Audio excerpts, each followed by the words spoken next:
Hello, my name is Huong. Thank you for tuning in. This is a very short video to explain more from the numbers side of what it means to defer your mortgage payment. There's been a lot of talks in the last couple of days because the banks are allowing you to defer your mortgage payments. Okay, so just a couple of things before we go and look at the actual numbers. And by the end of this, you will see what is the penalties for you to defer your payment, because a it's not like the banks are saying, hey, you don't have to pay us that mortgage payment. What they're saying is you can just defer it. You can push it off for a couple of months. Okay, so I'm going to run through an example with you to show you what it looks like if you were to defer 6 months of payments, and what does that actually mean for you, and then the profits for the bank. Okay, so just before we get into that though, I want to just mention that being late on your mortgage payment is different from deferring your payments. So right now, regardless of the whole virus thing, if you are late on your mortgage payment, that will negatively affect your credit score. Okay, and you basically will lose some points with the whole credit score system. Okay, so now if you are deferring a payment, there should be no effect on your credit score. Okay, now that is assuming that the communication between the banks and Equifax goes 100% perfectly, because as you can imagine, a lot of the technology we have now, there are glitches, there's bugs. Okay, so assuming that everything is done correctly, you should not be negatively affected if you defer a payment. Okay, now before we go into the whole calculation though, I also want to point out though that even before this whole virus thing hit, we all as mortgage holders had the option to defer a payment already. So this is not like a new thing. Like, this isn't where the banks are coming and giving us a handout or saying, hey, we're going to do you a wonderful favor here. Okay, because this defer payment was already available to everybody who had a mortgage, right? So maybe I'm missing something here, but I just want to throw that out there. Okay, and so when I got laid off from my engineering job in 2008, I went to the banks, and I've because at that point I had like 3 mortgages, I think. So I went to the bank and I actually spoke to them about the option of deferring my mortgages for a few months. And so that's how I knew that this already existed. And so now that they're coming back and out and saying, hey, you will allow you to defer your payments, is like, well, wait a minute, I was already allowed to do that. So let me show you what the numbers look like if you were to defer a payment. Okay. So before I show you the calculations, one of the questions that I had with this whole recent, the banks coming out saying they'll defer payments, it occurred to me, okay, well, how come nobody's giving an exact number? Like, what does it actually mean in terms of dollar numbers for somebody to defer a payment? Okay, then it occurred to me that the reason why the banks can't give um, a set of numbers is because everybody is in a different place in their mortgage. Everybody's paying a slightly different rate. Everybody is their principal amount is different. Okay, so if the banks were to give one example, it would only just be one example. It would not be representative of everybody, right? And so that's where the difficulty is in providing an actual example of a number. Okay, but so what I'm going to do is I am going to give you that one example and then show you what that number looks like. And then you can sort of project it out saying, okay, if my situation was double the amount, then this is what I can expect. And if my amount are, less than half, then this is what I can expect. So keep in mind that, like, with your specific situation, you do need to sit down with your bank and actually calculate, okay, well, how much does deferring a payment actually translate to? Okay, if you want a like if you don't want to go to the banks, okay, feel free to email me and my admin can help you run the numbers, because it actually doesn't take that long. But without, so we can do that for you, but just keep in mind that we don't have all the information that your bank has. And so we'll run the numbers for you just using your numbers, but keep in mind that there will be, some error in that number, but it'll be fairly close and it'll be fairly representative, but it won't be an exact number. Okay, so let me show you what I have. Okay, so this is one of the spreadsheets that I use to calculate interest and mortgages and stuff. And you can download this spreadsheet from this website here. Okay, that's where I got it from. Okay, so so I'm going to run the example with a mortgage of 500,000. So this is the mortgage that you borrowed, and the house price of this might be, 500 or 550. Okay, so I'm just going to assume that the interest rate is 4. It's amortized over 25 years, and this mortgage started about 2 years ago. Okay, so 2018, January 1st. Okay, and we're going to do a 5-year term. Okay, so under normal circumstances, you'd pay off your principal and your interest, and your graph would look something like this, where your interest is going down every year, and then your principal amount as well. Okay, so this is the amount of money that you would be paying towards your principal every payment. Okay, so that's why it's going up. So now it's today. Okay, so March 26, 2020. Okay, so that's why this arrow is here. So as you can see, as of this moment, if you purchased this home in 2018, the majority of your payments are still going towards your interest. Okay, so that's why this pink line is higher. And you are paying towards your principal, but the majority of it is going more than 100% of your payment. So more than 50% of your payment is going towards your interest. Okay, so now if we go down here and we just say, okay, every month you've been making your mortgage payments, no issues there. Now we're in the situation where we are now, and we're able to, let's say, do 6 months of mortgage deferrals. Okay, so this is assuming that you go into your bank and you're able to get this 6 months approved from them to be able to do this. So what this means is right now, the balance that you owe on your mortgage right now is $472,000.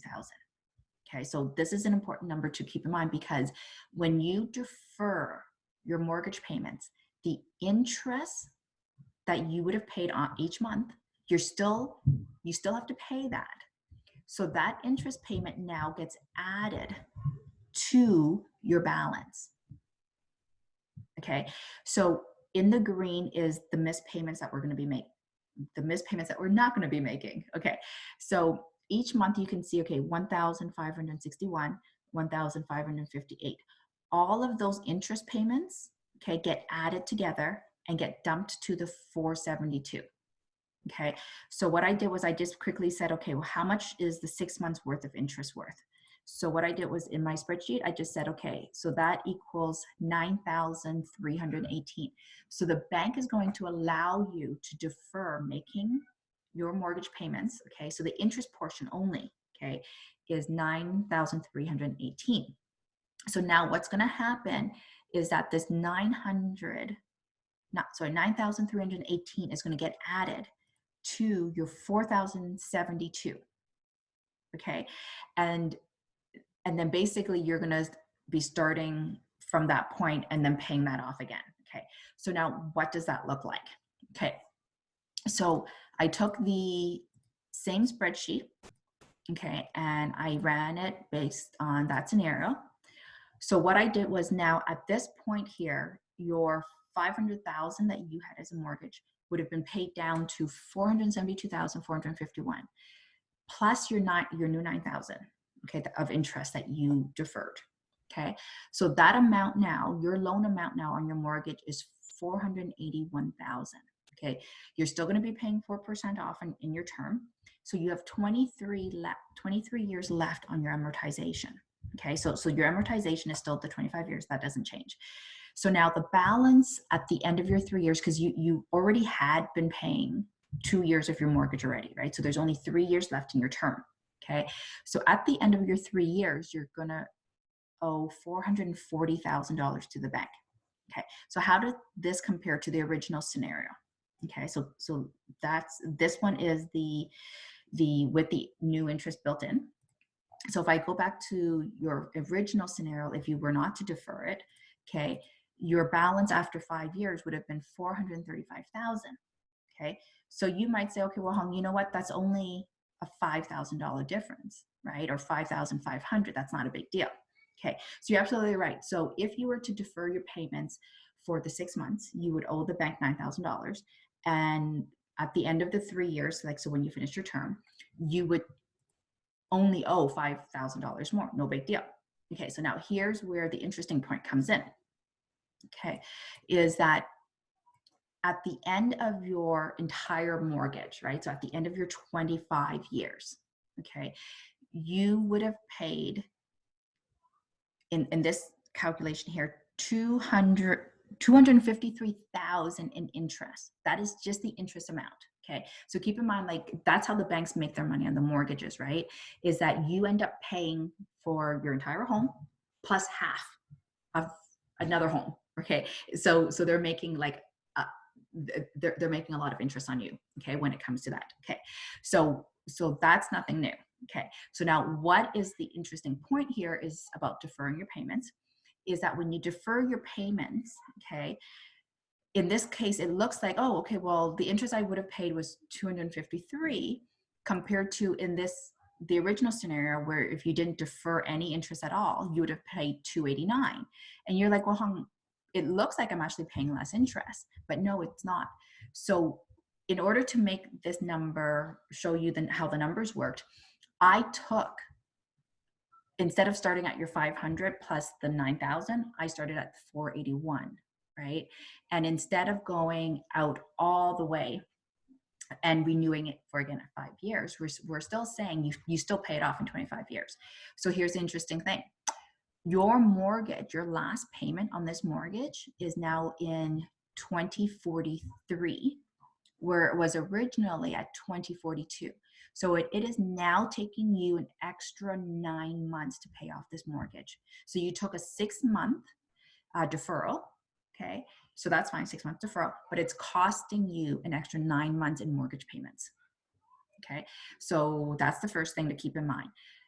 So 9 months in the whole scheme of things is not a big deal, okay? So that's a personal decision or a personal thing that you have to work through about the extra 9 months. Okay, so now here's the interesting about the amount of interest you pay.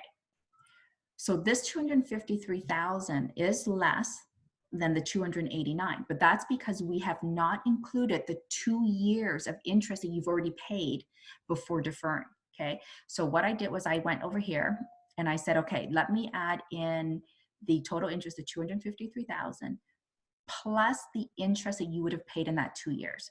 So the interest that you would have paid in that 2 years is $43,000. Okay, and the way that I calculated that was I just went into my original spreadsheet and I said, okay, in the first 2 years, okay, 2 years and 3 months, this is the amount of interest, right? And so the amount coming here was 43,000. Okay, so that's how I came up with that number. Okay, so if I take that 43,000 and I add it to the 253, I get $296,000. Okay, so what does that mean? So so 296 compared to the 289, which is what we would originally have paid if we didn't defer.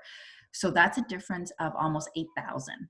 So you're just like, okay, Huong, so what? Like, I deferred my payments of $9,000, 9,500, and I had to pay 7,000, almost $8,000 in interest. Okay, so if you look at it that way, yes, that's what it seems like. But here's the thing: you've forgotten that you've paid that 9,500 back as part of the new mortgage. So not only did you pay the 9,500 back, I'm going to just get the exact number here, 9,300 back, you're also paying an additional $7,900. So you're paying 185%, like, because you paid the original and then you paid the new extra amount. That's what it translates to. Okay, so deferring your mortgage payment is not forgiveness. Okay, like, you are going to have to pay almost double the amount. Okay, sorry. So like, for me to figure that part out was an important step for me in 2008. And when I figured that part out, I'm like, okay, you know what? I will make my mortgage payments no matter what. I am not missing a payment, because the last thing I want to do is give the banks more interest. Okay, so I hope this video helps, and please, virtual hugs to everybody, okay, because we will all get through this. And please reach out to me if you think I can be of further help. Okay, thank you.